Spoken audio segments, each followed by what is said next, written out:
¿Qué guía tu vida? Así he titulado el tema en esta mañana. Y antes de comenzar con este tema, quiero hacerles una pregunta a todos ustedes. ¿Alguna vez te has preguntado o te has detenido a pensar qué es lo que realmente guía tu vida? ¿Qué es lo que realmente mueve tu vida? ¿Qué es lo que realmente empuja tu vida? Porque cada persona consciente e inconscientemente es guiada por algo en la vida. Cada uno de nosotros tiene un motor interno, una brújula que nos guía. Desde que nos despertamos o nos levantamos hasta que nos acostamos, nuestras decisiones siempre van a estar influenciadas por algo. Van a estar influenciadas por las preocupaciones que podamos tener. Hay muchas personas que están preocupadas por su salud. Hay otros que están preocupados por la estabilidad económica, por el futuro de sus hijos. Y estas preocupaciones siempre van a influenciar nuestras decisiones en nuestro diario vivir. Otro puede ser el miedo al fracaso. Puede ser que las decisiones que tú estás tomando hoy en día puede estar influenciadas por el miedo al fracaso, el temor a equivocarte. Y esto te impide tomar decisiones importantes como emprender un negocio o hablar en público. Hay decisiones que son influenciadas por el temor al rechazo. Personas que tienen miedo de no ser aceptados, de ser excluidos o que sus acciones no sean valoradas. Otros son influenciadas por la fe, las experiencias del pasado, traumas, abusos, maltratos. Otras decisiones son influenciadas por los valores como la honestidad, el respeto, la justicia, la solidaridad. Otras son influenciadas por la familia, porque amamos la familia y nuestras decisiones son influenciadas por ellos. Trabajamos, producimos por ellos, por nuestra familia. Otras son influenciadas por el deseo de alcanzar el éxito profesional, personal, académico, económico, que le den estabilidad y prestigio a la persona. Otros son guiados por cosas que la apasionan, como la música, el deporte y la pintura. Esto significa, mi querida iglesia, que a lo largo de nuestra existencia, lo que nos guía influye en nuestras decisiones, influye en nuestras relaciones, pero también influye en el rumbo y el camino que nosotros vamos a tomar en la vida. Por eso es fundamental, mi querida iglesia, preguntarnos qué es lo que realmente guía nuestras vidas. ¿Son nuestras convicciones las que guían nuestras vidas? ¿Son nuestras emociones? ¿O son las circunstancias externas o la presión de una sociedad? Si tu vida fuera un barco, ¿quién estaría el timón de ese barco? Si tu vida representara un barco, ¿quién estaría el timón de ese barco? ¿Tus emociones? ¿Tus circunstancias externas? ¿Estarían al timón un mentor que te guíe, que te aconseje a mejorar, a crecer espiritualmente, a prosperar en tus relaciones? ¿O al timón estaría el Espíritu Santo de Dios? Por eso nuestras vidas pueden ser guiadas por diferentes factores, ya sean internos o sean externos. Lo importante es que nosotros aprendamos a identificar qué está guiando y direccionando nuestras vidas, y que si esto que guía realmente nos lleva en la dirección que Dios tiene destinado para nosotros. Si estas decisiones que estamos tomando nos están llevando a la dirección que Dios ha planeado para nuestras vidas. Por eso identificar qué guía nuestras vidas requiere introspección y sinceridad, requiere una evaluación, requiere de una reflexión. Es decir, tenemos que mirar y examinar nuestro interior, examinar nuestras decisiones, tenemos que examinar nuestras emociones, nuestros pensamientos y la respuesta que nosotros estamos dando a los distintos desafíos de la vida, porque la vida está llena de desafíos y cada uno damos respuesta a esos desafíos. Pero tenemos que aprender a mirarnos adentro, observar lo que hay dentro de nosotros mismos, y acá es donde está el detalle. Porque hay creyentes, personas, hombres, mujeres, jóvenes que no quieren mirarse dentro de sí mismos, no quieren evaluarse, no quieren detenerse y observar lo que hay dentro. A veces por miedo de no remover un pasado que pueden traer recuerdos dolorosos. A veces por miedo de enfrentar aspectos de sí mismo, como inseguridades, temores, miedos, rechazo. Y por eso el apóstol Pablo, en 2 de Corintios, capítulo 13 y versículo 5, le dice a la iglesia estas palabras: examínense ustedes mismos para ver si están firmes en la fe. Mírense y obsérvense a sí mismos, le dice Pablo, para ver si están firmes en la fe, para ver si su fe es auténtica, es pura. Pónganse a prueba ustedes mismos. ¿No se dan cuenta, en forma de pregunta, de que Jesucristo está en ustedes? A menos de que hayan fracasado en la prueba. Y en este pasaje el apóstol Pablo exhorta a la iglesia de los Corintios a evaluar urgentemente su fe. Era urgente, era un sentido de urgencia para Pablo que la iglesia se evaluara si estaba firme en su fe. En pocas palabras, el apóstol Pablo le estaba diciendo: sométanse a un control espiritual. Así como hay tantas personas que se someten a un control médico para cuidar su cuerpo y su salud, se mantenga saludable, el apóstol Pablo le dice a ellos: ustedes tienen que someterse a un control espiritual. ¿Y por qué lo hacía Pablo? Para asegurarse de que realmente la iglesia estaba viviendo conforme al propósito de Dios. Por eso el apóstol Pablo les hace esa exhortación: examínense. Yo me quiero asegurar, dijo Pablo, para ver si ustedes están viviendo conforme al propósito que Dios ha establecido para nosotros. Por eso la historia dice: examínense, le dice Pablo, para ver si su fe y su relación con Dios es auténtica, es pura. Examínense para ver si su relación con su familia, con los miembros de la iglesia, con el liderazgo, a ver si su relación con sus hijos es pura, es auténtica, es firme. ¿Y por qué el apóstol Pablo los manda a examinarse a sí mismo?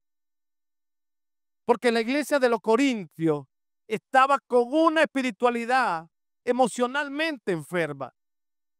Por eso, en 3 de Juan, versículo 2, el Señor dice que está interesado en que nosotros prosperemos en todas las cosas, pero así como prospera nuestra alma. Nuestra alma tiene que ser sanada, tiene que ser restaurada. Nuestra alma, porque allí están nuestras emociones, allí están nuestros sentimientos y tiene que trabajar el alma. Y el detalle está en que la gente no quiere evaluarse a sí mismo, no quiere mirarse en su interior, no quiere trabajar en sus emociones, sus pensamientos. Y esto es clave, porque si no, la iglesia va a estar como la iglesia de los Corintios, con una espiritualidad, pero emocionalmente enferma. La iglesia de los Corintios enfrentaba varios desafíos. Enfrentaba un desafío de una división interna. Ese era uno de los desafíos que estaba enfrentando la iglesia de los Corintios, división interna. Habían desacuerdo entre los miembros de la iglesia, entre el liderazgo, los coordinadores. Habían desacuerdo en la iglesia de los Corintios. Habían conflictos personales. La iglesia de los Corintios enfrentaba el desafío de influencia de falsos maestros, creyentes que estaban distorsionando la verdad y el trabajo que se estaba realizando en la iglesia. Falsos maestros que estaban distorsionando el trabajo que el apóstol Pablo estaba realizando en la iglesia de los Corintios. Uno de los desafíos que estaba enfrentando la iglesia era el cuestionamiento sobre la autoridad del apóstol Pablo. Cuando usted lee la primera carta de los Corintios, en el capítulo 1, versículo 10, el apóstol Pablo hace una rogativa a la iglesia de los Corintios en su primera carta y les dice: mis queridos hermanos, les ruego, por favor, que todos hablen la misma cosa, que no haya entre ustedes divisiones, sino que cada uno de ustedes tenga la misma manera de pensar, la misma manera de vivir, que estén unidos en todo lo que están haciendo. Eso le llama la corrección el apóstol Pablo en la primera carta de los Corintios. Pero después de su primera carta, algunos creyentes se arrepintieron de la palabra que Pablo le escribió, pero otros continuaron resistiéndose a las enseñanzas de Pablo. Lamentablemente, la iglesia de Corintio estaba siendo guiada Escuche bien, por la envidia, por los celos, por la ira, el egoísmo, las calumnias, los chismes, la arrogancia y conductas desordenadas. Eso es lo que estaba guiando la iglesia de los Corintios. Y por eso el apóstol Pablo en 2 de Corintios 12:20, él le dice, pues temo que cuando vaya no me gustará lo que encuentre y que a ustedes no les gustará mi reacción. Pablo le está escribiendo esta palabra en una carta para hacerle una advertencia que cuando yo vaya, le dice, no me gustará lo que encuentre y que a ustedes no les va a gustar mi reacción. Temo que encuentre, le dijo Pablo, que encuentre pelea, celo, enojo, egoísmo, calumnia, chisme y arrogancia y conducta desordenada. Ese era el temor de Pablo con su iglesia, una iglesia que él mismo plantó, una iglesia que él mismo le enseñó, le predicó, los orientó, los consolidó, los discipuló. Y sin embargo, habían miembros, líderes, coordinadores que estaban siendo guiados por esta conducta. Por eso el apóstol Pablo le escribe estas palabras a la iglesia de Corintios, con la esperanza de que la iglesia, los líderes, los servidores y los miembros de Corintios pudieran enderezar sus vidas antes de que él llegara. En pocas palabras, lo que el apóstol Pablo le estaba diciendo, deben vivir de una manera diferente a los incrédulos, a la gente de este mundo. No permitan, le dijo Pablo, que la mundanalidad, el egoísmo, los celos, la envidia, el pecado penetre, guíe y termine destruyendo el propósito que Dios tiene para nosotros como iglesia. ¿Por qué el apóstol Pablo también los manda a examinarse? Porque el apóstol Pablo estaba enfrentando críticas de algunos líderes y miembros de la iglesia que dudaban de su trabajo y la autoridad apostólica que Dios le había delegado. Por eso en 2 de Corintios 13:1-4, la traducción del lenguaje actual, Pablo le dice, esta es la tercera vez que iré a visitarlos. Recuerden lo que la Biblia dice. Para acusar a alguien será necesario que presenten 2 o 3 testigos. La segunda vez que los visité, les advertí que iba a ser duro con los que habían pecado y con todos los que pecaran después. Ahora que estoy lejos de ustedes, lo vuelvo a repetir y lo hago porque ustedes quieren que les demuestre que hablo de parte de Cristo. ¿Por qué Pablo le dice, le voy a demostrar que hablo de parte de Cristo? Porque estaban cuestionando su autoridad apostólica. Estaban cuestionando su trabajo dentro de la iglesia. Estaban cuestionando lo que él hacía a favor de la iglesia. Cristo no es débil, dijo Pablo cuando los corrige, sino que manifiesta su poder entre ustedes. Cuando Cristo fue crucificado, él era débil, pero ahora vive por el poder de Dios. Nosotros, dijo Pablo, compartimos con Cristo esa debilidad, pero gracias al poder de Dios también compartimos con él la vida. Si es necesario, cuando vayamos a verlo, les daremos prueba de ese poder. Iglesia, Dios por medio de este pasaje nos exhorta, al igual que los corintios, a evaluar urgentemente nuestra fe. Esto es un sentido de urgencia para la iglesia. La iglesia tiene que caminar en base a lo que Dios ya ha establecido. Dios quiere no una iglesia perfecta, sino una iglesia pura, dice, sin mancha, sin arruga. Y Dios en esta temporada quiere que la iglesia vuelva a su primer amor. La iglesia se ha desenfocado del primer amor hacia Dios, así como estaba la iglesia de los Corintios. Y por eso, por medio de este mensaje, Dios quiere que nosotros nos evaluemos todo. Ahí entra el pastor también. Evaluemos nuestra fe. En pocas palabras, todos tenemos que someternos a un control espiritual. Porque así como todos vamos a los médicos y nos sometemos a un control médico para chequear nuestro cuerpo y asegurarnos de que estamos saludables, la iglesia Buenas Nuevas, el Tocuyo, tiene que someterse a un control espiritual. ¿Y para qué, pastor? Nos tenemos que examinar y someter a ese control para cuidar la iglesia y asegurar su crecimiento espiritual saludable. Porque Dios quiere una iglesia saludable.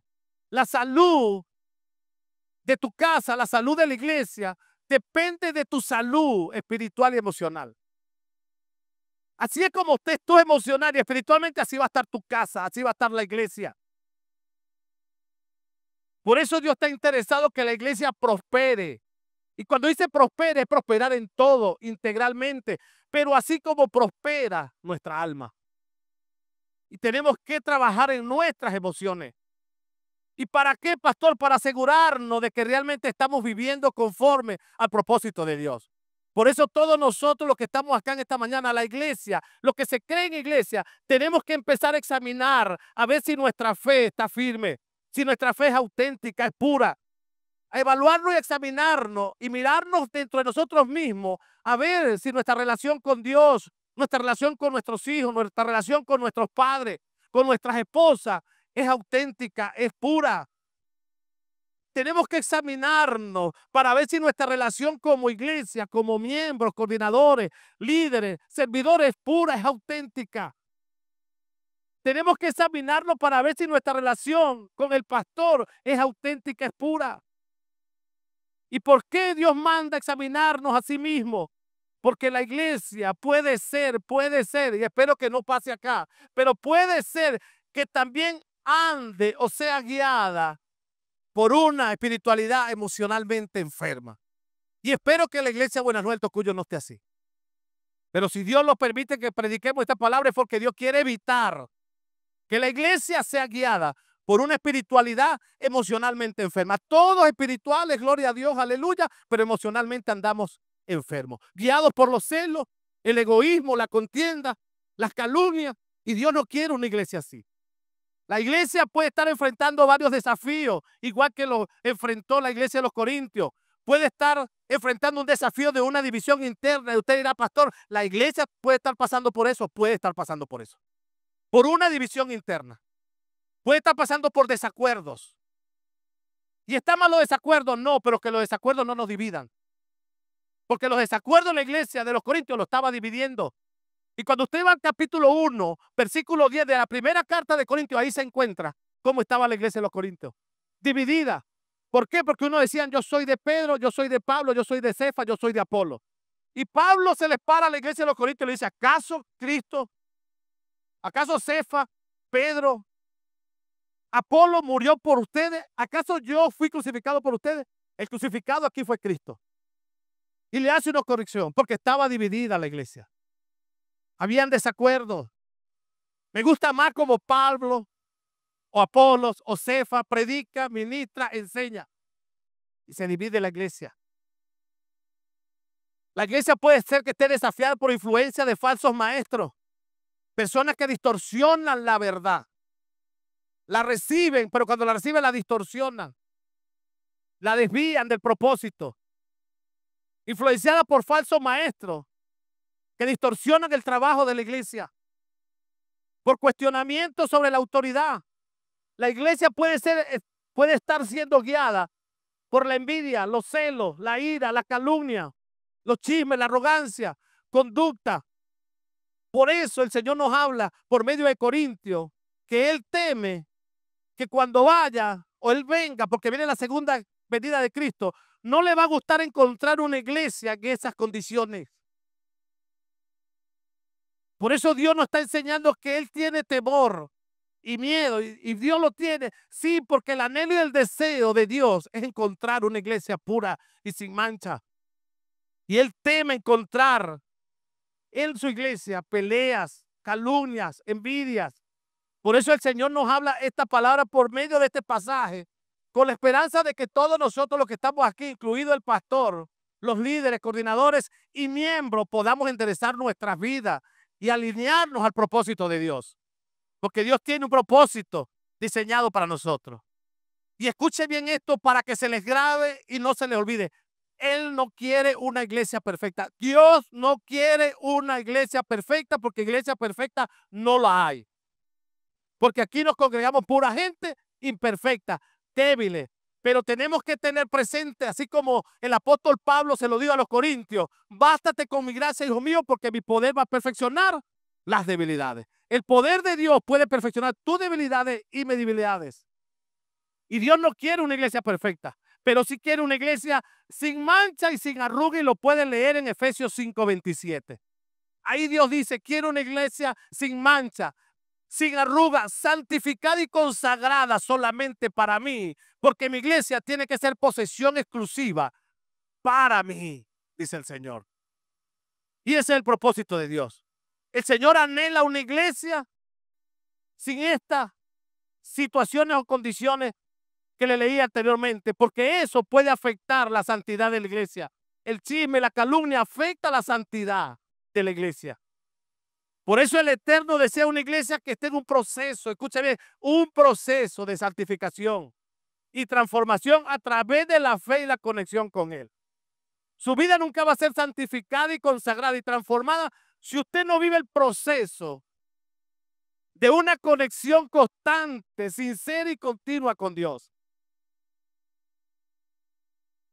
Por eso, en pocas palabras, lo que Dios anhela es que nosotros vivamos como iglesia, vivamos en una forma diferente a la de este mundo, diferente a los incrédulos.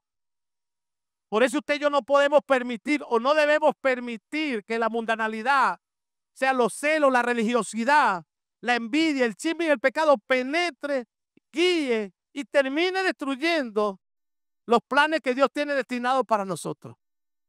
No lo debemos permitir. Por eso Dios nos manda a examinarnos. Dios nos manda a examinarnos para evitar que los pastores sean criticados, los líderes, servidores y miembros de la iglesia que dudan del trabajo que se realiza en la iglesia. Porque hay iglesias que pueden ser guiadas por la duda y la incredulidad, como era guiada la iglesia de los Corintios. Por eso Dios nos hace una advertencia firme por medio de esta palabra, que Él no será indulgente, ni paciente, ni compasivo con los pecadores que no se arrepienten. Y esas mismas palabras se las dio el apóstol Pablo a los Corintios. Cuando le dijo, esta es la tercera vez que iré a visitarlo. Recuerda que la Biblia, lo que la Biblia dice, para acusar a alguien será necesario que presente 2 testigos. Y él dice más adelante, cuando llegue a ese lugar, no seré indulgente con ustedes, no seré paciente, no tendré consideración con ustedes. Y hay momentos que el Señor no es paciente ni tiene compasión, porque Dios no solamente es amor. Usted tiene que conocer las 2 caras de Dios, ¿o no la conoce? Dios es amor, ¿y qué más dice? Es fuego consumidor. Dios se enoja, se molesta. Dios tiene emociones. Y cuando veo una iglesia como la iglesia de los Corintios, a Dios no le agrada, Dios se molesta. Y usted me dice, pastor, fundamenteme un enojo, una emoción de Dios. En el principio, cuando Dios se molestó por los seres humanos que Él había creado y diseñado, y empezaron a multiplicar la maldad en el principio de la creación. Y Él dijo, voy a desarraigar a toda la tierra y seres humanos, animales, todo lo que yo voy a crear. Y lo creé y diseñé, lo voy a desarraigar con un diluvio. ¿Usted no ha escuchado eso? Dios estaba molesto. Dios también cela a la iglesia, se molesta, se enoja. Por eso este pasaje nos recuerda la importancia de la evaluación. Iglesia, tenemos que crear la cultura de evaluarnos y examinarnos. No tengas miedo de examinarte, de mirarte dentro de sí mismo. Dios, por medio de este pasaje, también nos recuerda la importancia de la disciplina espiritual y la autoridad de la iglesia. Esto significa que la iglesia debe mantener la disciplina y debe aprender a ser corregida con amor. Ser corregida con amor a quienes persisten en el pecado. No podemos dejar que la iglesia avance, que la iglesia camine y sea guiada por esta conducta que intoxica a la iglesia, el chisme, la calumnia, la murmuración, los celos, contamina a la iglesia y la termina dividiendo y destruyendo. Por eso la iglesia tiene que ser disciplinada, o sea, corregida, pero escucha bien, con gracia, con verdad, o sea, con amor y verdad, para que esta condición de la iglesia no le termine afectando su crecimiento espiritual y su avance. Por eso, Iglesia Buenas Nuevas del Tocuyo, Dios nos está llamando a examinar nuestra fe. Dios nos está llamando a defendernos de los falsos maestros. Dios nos está llamando a vivir en santidad y corregir el pecado. Dios nos está llamando a arrepentirnos y prepararnos para su segunda venida. Dios nos está llamando a reflejar su amor por medio de la unidad, sin división. El amor es la esencia, mi querida iglesia. Es la esencia de nosotros y nos identifica como verdaderos discípulos de Cristo. El amor nos debe unir. Y es uno de los primeros mandamientos, amar a Dios por encima de sobre todas las cosas y amar a tu prójimo como a ti mismo. Por eso uno de los propósitos de Dios es que nos amemos unos a otros como Jesús nos amó a nosotros. Y Jesús lo enseñó en el libro de Juan, capítulo 13, versículos 34 y 35. Escucha lo que dijo Jesús. Así que ahora les doy un nuevo mandamiento. Ámense unos a otros. Tal como yo los he amado, yo los he amado. Ustedes deben amarse unos a otros. El amor que tengan unos por otros será la prueba ante el mundo de que son mis discípulos. Por medio de este pasaje, mi querida iglesia, al igual que sus discípulos, Jesús nos exhorta, porque la palabra nos exhorta, nos disciplina, enfatizándonos la importancia del amor mutuo, recíproco, que nos identifica como hijos, seguidores y seguidores de Jesús. Iglesia, el amor mutuo entre los cristianos es el signo visible de su identidad como discípulos de Jesús. El amor mutuo entre los cristianos, entre nosotros como iglesia, es el signo, es la marca, es el sello visible de nuestra identidad como discípulos de Jesús. Y este amor no es una simple emoción, sino una acción que se manifiesta en el servicio, la compasión, el perdón y el cuidado de unos con otros. Así se debe manifestar el amor. Por eso examinar nuestro interior es lo que nos permite vivir con propósito y claridad. Cuando usted no se evalúa a sí mismo, no se mira, no se observa, no corrige, su propósito va a estar empañado. No va a estar claro hacia dónde se dirige. No va a haber claridad en su destino porque estás empañado por todas las condiciones tóxicas que puede haber en tu corazón.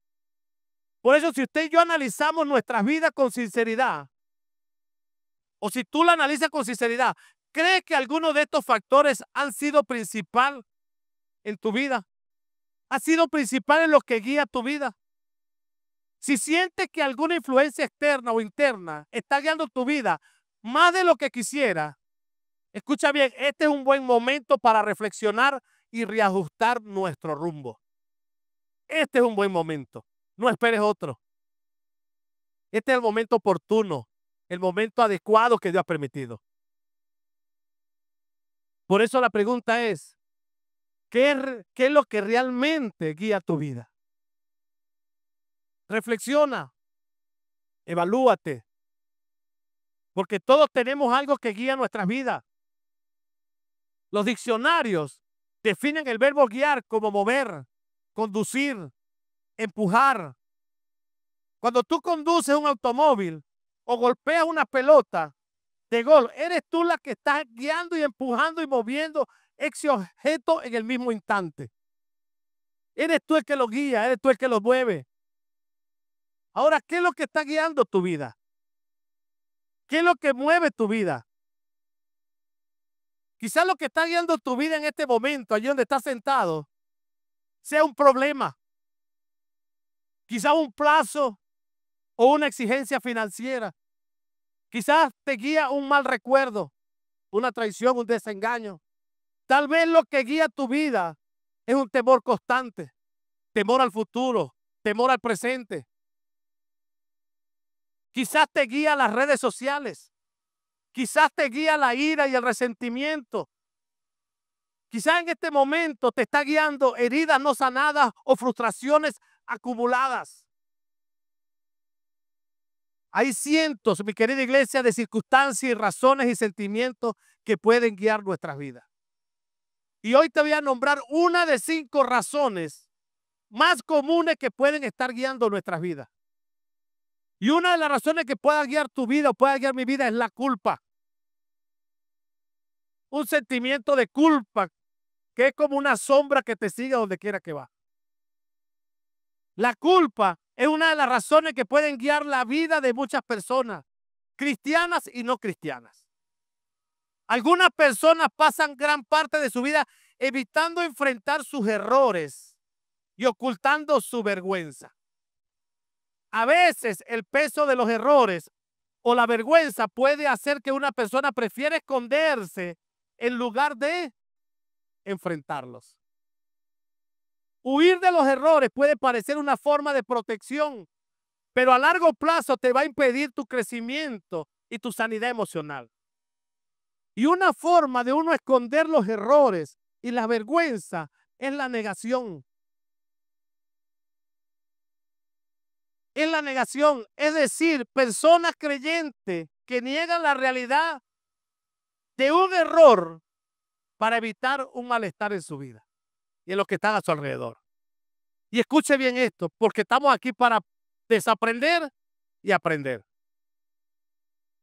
La negación es un mecanismo de defensa que te impide enfrentar la situación y te impide crecer a partir de tus propias experiencias.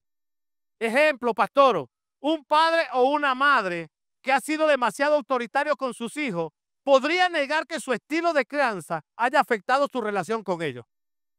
Y esto sucede mucho.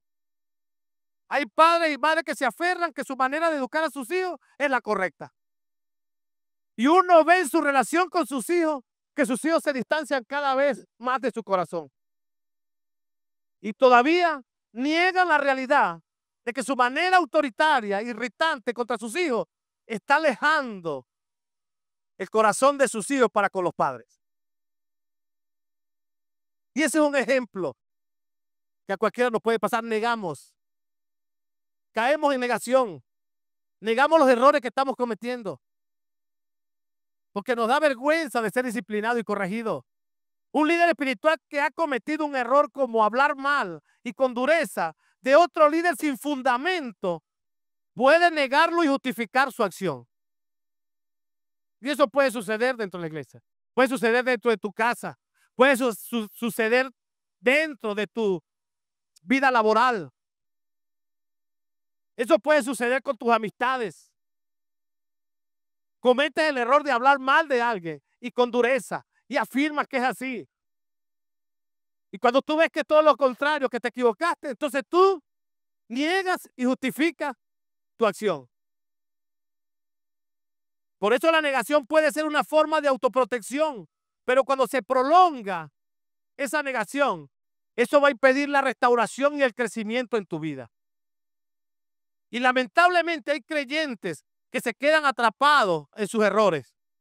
No porque no quieran salir y cambiar, sino porque creen que ya es demasiado tarde para hacerlo. Y nunca es tarde para cambiar, nunca es tarde para reconocer los errores, nunca es tarde para enfrentar los errores que hemos cometido. Tal vez hay creyentes que prometieron no volver a caer en pecado, pero cayeron. Quizá hay creyentes que juraron no regresar más a un lugar porque no les conviene, pero regresaron al mismo lugar. Quizá prometieron no repetir un patrón de conducta que lo daña, pero cada día lo vuelven a repetir. Hay otros que prometen no tener esas reacciones incorrectas y esas reacciones son recurrentes en su vida y lo vuelven a hacer otra vez. Y usted se preguntará, ¿será que Dios aún me puede usar en medio de todo esto? Claro que sí te puede usar. Pedro también pensó lo mismo. Un ejemplo claro de lo que vemos, un ejemplo claro lo vemos en la vida de Pedro negando a Jesús. En Mateo 26, 69, 75. Escucha lo que dice. Pedro, entre tanto, estaba sentado afuera en el patio. En esto, una sirvienta se le acercó y le dijo, tú también andabas con Jesús, el de Galilea. Pero Pedro lo negó delante de todos diciendo, no sé de qué estás hablando. 3 etapas que vivió Pedro. Y usted lo va a ir viendo. Y esta es la primera etapa. No sé de qué estás hablando. Lo negó. No sé de qué me estás hablando. Luego se fue a la puerta donde otra lo vio y dijo a los demás, ese andaba con Jesús de Nazaret. De nuevo Pedro lo negó jurando, no conozco a ese hombre. Segunda etapa, poco después los que estaban allí se acercaron a Pedro y le dijeron, seguro que tú también eres uno de ellos. Hasta tu manera de hablar se te nota. Entonces él comenzó a jurar y perjurar diciendo, no conozco a este hombre. Otra versión dice que empezó a echarse maldición él mismo. En aquel mismo momento cantó un gallo y Pedro se acordó de que Jesús le había dicho, antes que cante el gallo, me negarás 3 veces. Y salió Pedro de allí y lloró ¿qué? Amargamente. Pedro, por miedo ante una crisis del momento de que iban a crucificar a Jesús, lo negó 3 veces antes que el gallo cantara. Pero aun cuando amaba a Jesús, aunque amaba a Jesús, negó conocerlo en ese mismo instante. ¿Por qué? Porque si no, él iba a sufrir la misma situación que estaba sufriendo Jesús. Tuvo temor, tuvo miedo ante esa crisis, ese momento. Pedro lo traicionó con palabras y lo abandonó por miedo. Pero luego dice la historia que Pedro tuvo un profundo arrepentimiento y lloró amargamente. Dice la historia que cuando Jesús resucita, manda a llamar a sus discípulos y lo manda a llamar a Pedro por nombre. Y le dice, dígale a mi discípulo y a Pedro que venga. ¿Y por qué Jesús lo llama? Porque Jesús sabía que Pedro necesitaba unas palabras.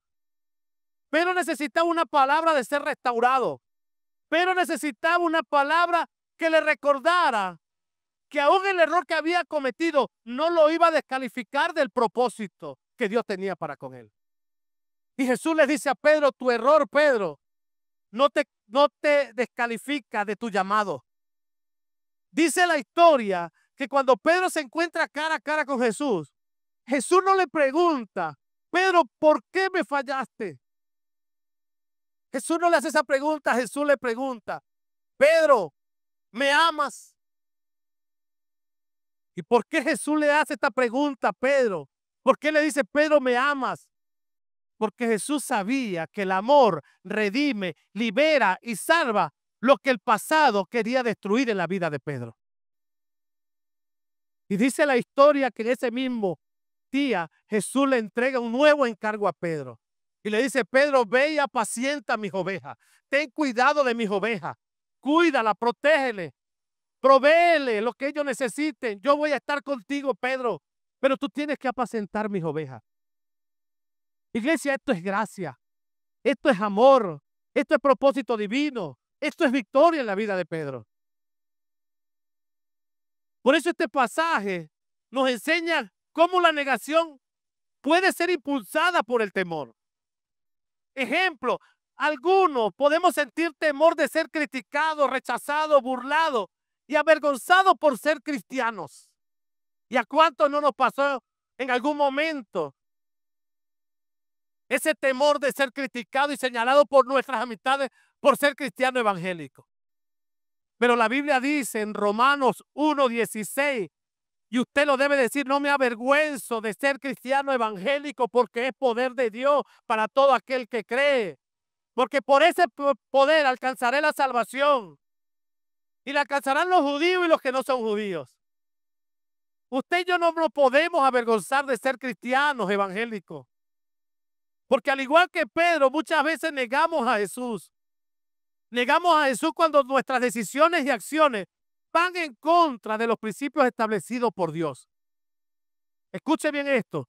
Negamos a Jesús cuando nuestras decisiones y acciones van en contra de los principios que Dios ha establecido en su palabra. Por eso Jesús le dijo a sus discípulos en Mateo 7:16, ustedes lo podrán reconocer, pues no hacen nada bueno. Son como las espinas que solo hieren. Así que ustedes reconocerán a esos mentirosos por el mal que ustedes hacen. Otra versión dice, por su fruto ustedes los conocerán. Por su manera de accionar, de comportarse y de hablar, ustedes lo van a conocer.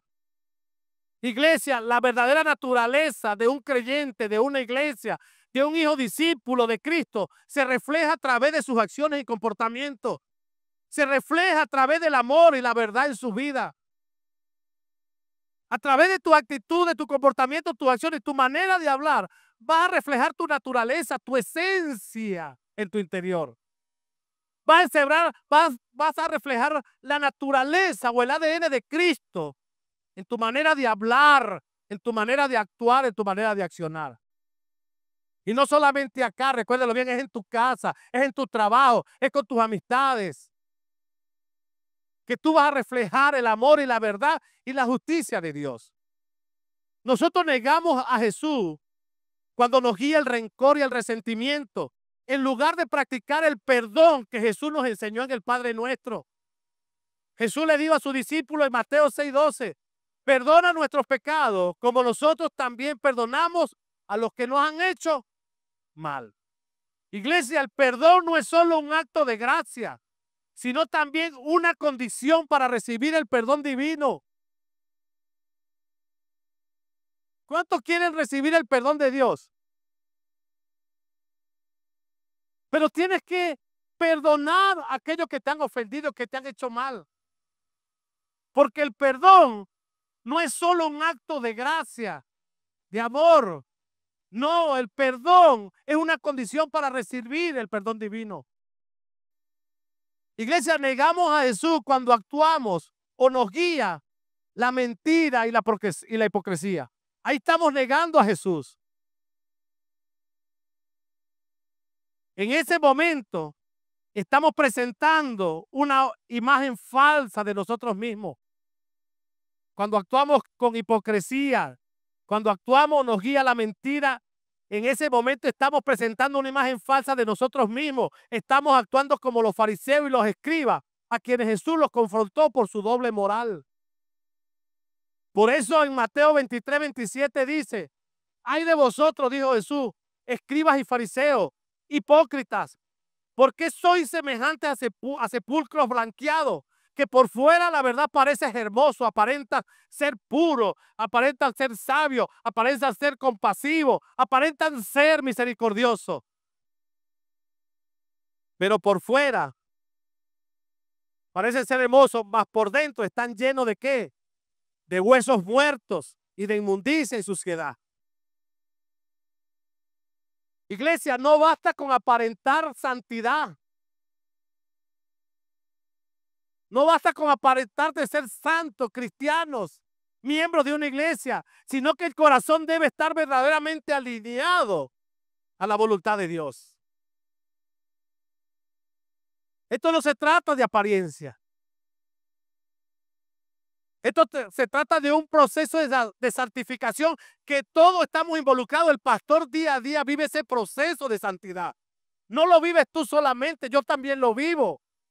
Cada día me santifico y crucifico esta carne, la crucifico en la cruz, para poder decir como dijo Pablo, ya no vivo yo, vive Cristo en mí. Ya no vive el celo, la arrogancia, la ira, el orgullo, vive la humildad, vive el amor, la compasión. Tenemos que aprender a crucificar esta carne, la hipocresía. Hay que crucificarla, las calumnias, hay que crucificarla. La iglesia en esta temporada no puede seguir siendo la misma. Hay un mundo que ya se ahoga y se hunde en eso, en mentira, hipocresía, calumnia, inmoralidad. Y la iglesia no puede permitir que esa mundanalidad entre. Tú no puedes permitir que eso entre a tu vida porque tú eres la iglesia. La iglesia somos todos nosotros. Por eso no debemos permitir que la mundanalidad termine desmembrando y destruyendo la iglesia. La iglesia tiene que ir creciendo y avanzando porque el diseño de Dios lo dijo el sabio Salomón en Proverbios 4:18, que la senda y el camino y el propósito y los planes de los justos de la iglesia es como la luz de la aurora que va en aumento hasta que el día sea perfecto. Y perfección tiene que ver con madurez. Tú y yo tenemos que madurar en el reino de Dios. Esto se trata de madurez espiritual. El reino se trata de caminar en integridad, en honestidad, en transparencia, sinceridad, vulnerabilidad, con un espíritu enseñable, a ser corregido. Eso es el reino, mi querida iglesia. El reino no se fundamenta, y no me vaya a malinterpretar, solo en promesa, que te va a ir bien, que te vas a prosperar, que vas a tener, que vas a estar transformado. La transformación y las bendiciones vienen a través de una condición que Dios deja. Dios no tiene una varita mágica para transformar tu vida y tu casa. Si tú no empiezas a examinarte y a evaluarte y a mirarte, aprender a mirar ese corazón lleno de que lo tienes y sacar y purificar tu corazón, no vas a ser transformado y no vas a cambiar.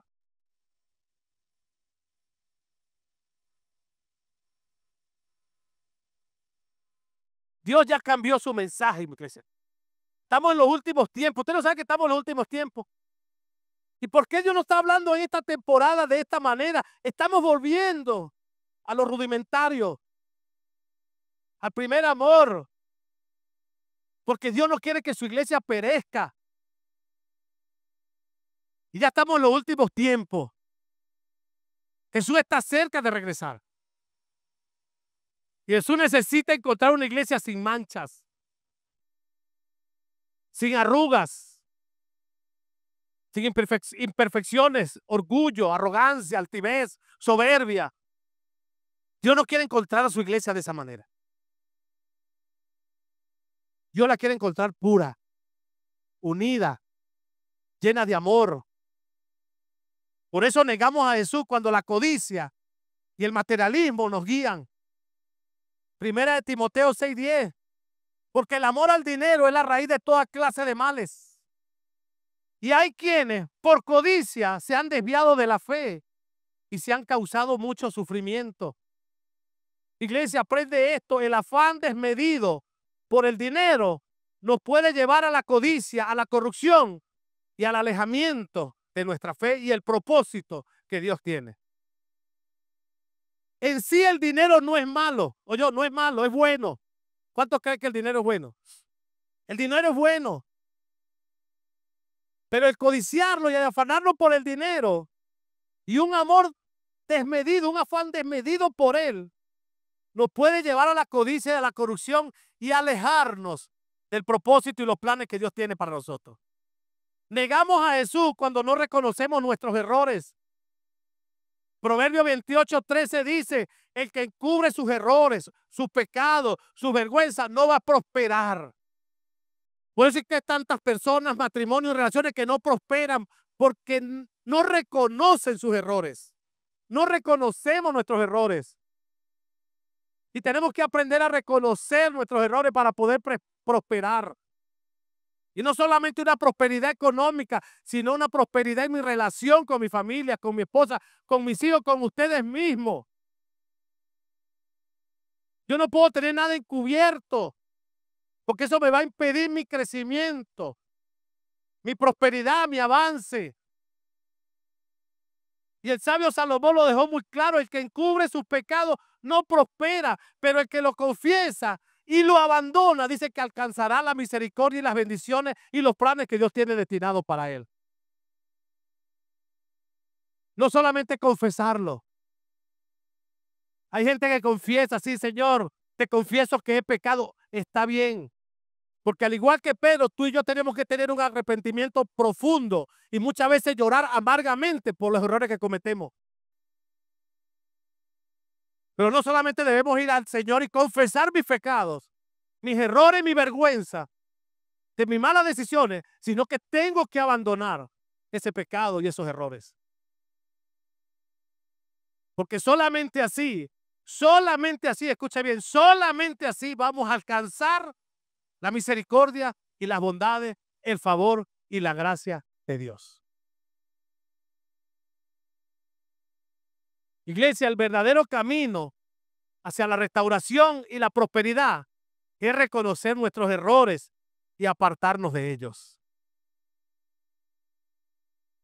Por eso hay tantos miembros, líderes, coordinadores que muchas veces se estancan y se paralizan, matrimonios estancados, relaciones que caminan en un círculo vicioso todo el tiempo, no avanza, no crecen, porque no reconocen los errores.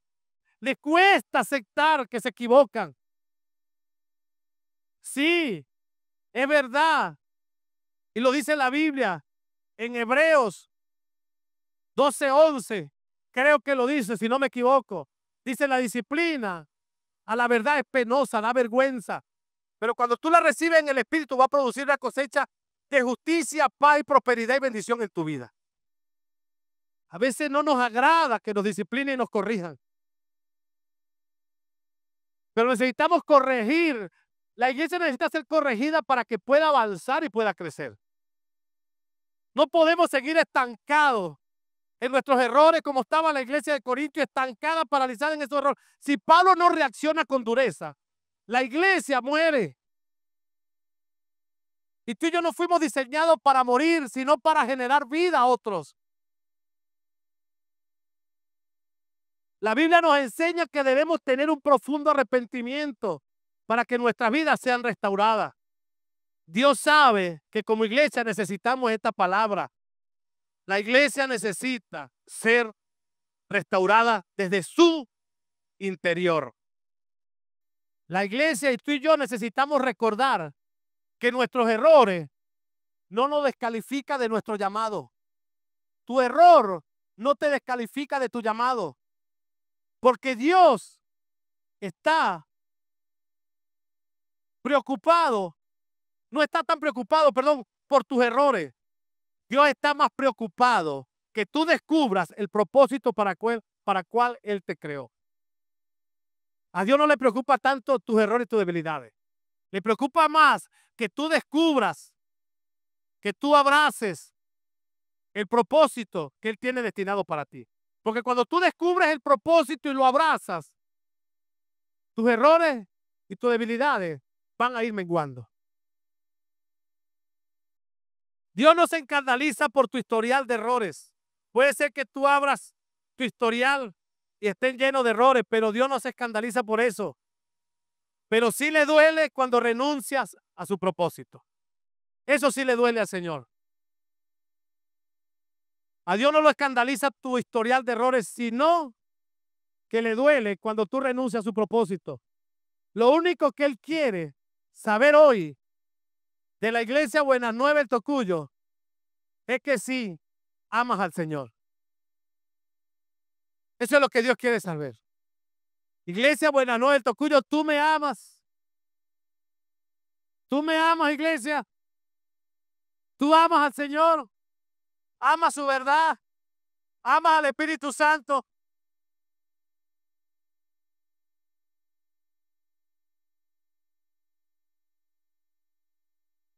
Yo amo al Señor.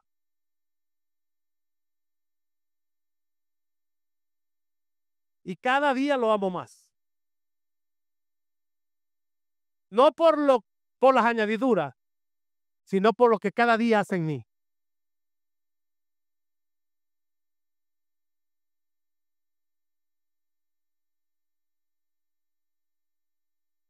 No hay que ser como Pedro.